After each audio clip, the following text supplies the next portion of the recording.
রবিবার মানেই কিন্তু ভালো মন্দ খাওয়া দাওয়া বা পরিবারের সবার সাথে কোথাও একটা ঘুরতে যাওয়া। তো এরকমই একটা রবিবার আমরা গেছিলাম আমার মামার বাড়িতে। বেশ অনেক দিন ধরেই প্ল্যান হচ্ছিল যাওয়ার, বাট কিছু না কিছু কারণে ঠিক হয়ে উঠছিল না।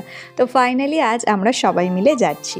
যাওয়ার পথে কৈলাস সুইটস থেকে একটু মিষ্টি নিলাম। এখানে কিন্তু মিষ্টির বেশ ভালো কালেকশন, তার মধ্যে থেকে আমার এই কেশর রসমালাইটা খুব কিউট লাগলো, তো এটাই নিলাম। আর যেতে একটু দেরি হয়ে গেছিলো, তাই গিয়েই সোজা বসে পড়েছিলাম খেতে। আর আমার মামার বাড়ি মানে কিন্তু একটা দুটো পদ না, আমার মামি একটু গুছিয়ে সুন্দর করে রেঁধে বেড়ে খাওয়াতে ভালোবাসে। তো চলো তোমাদের বলে দিই মেনুতে কি কি ছিল।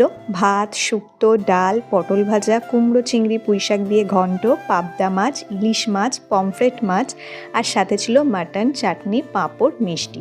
মানে বুঝতে পারছো রবিবার দুপুরটা কিন্তু একদম জমে গেছিলো। খাওয়া দাওয়া সেরে আমরা সবাই মিলে উঠেছিলাম ছাদে, আর ওয়েদারটা এত সুন্দর ছিল। আর কিছুক্ষণ পরেই হয়েছিল বৃষ্টি। তো বৃষ্টি আসার আগের এই মুহূর্তটা আমরা সবাই মিলে ছাদে ভীষণ এনজয় করেছি। জানো তো, ওরা থাকে পাম অ্যাভিনিউর LIC কোয়ার্টারে, তো ওই অত উঁচু ছাদ থেকে এত সুন্দর লাগছিল আকাশটা। পাপা কিন্তু ভীষণ খুশি হয়েছিল, সাথে তাতাও। তো সবাই মিলে পরিবারের সবার সাথে একসাথে একটা দারুণ রবিবার কাটলো।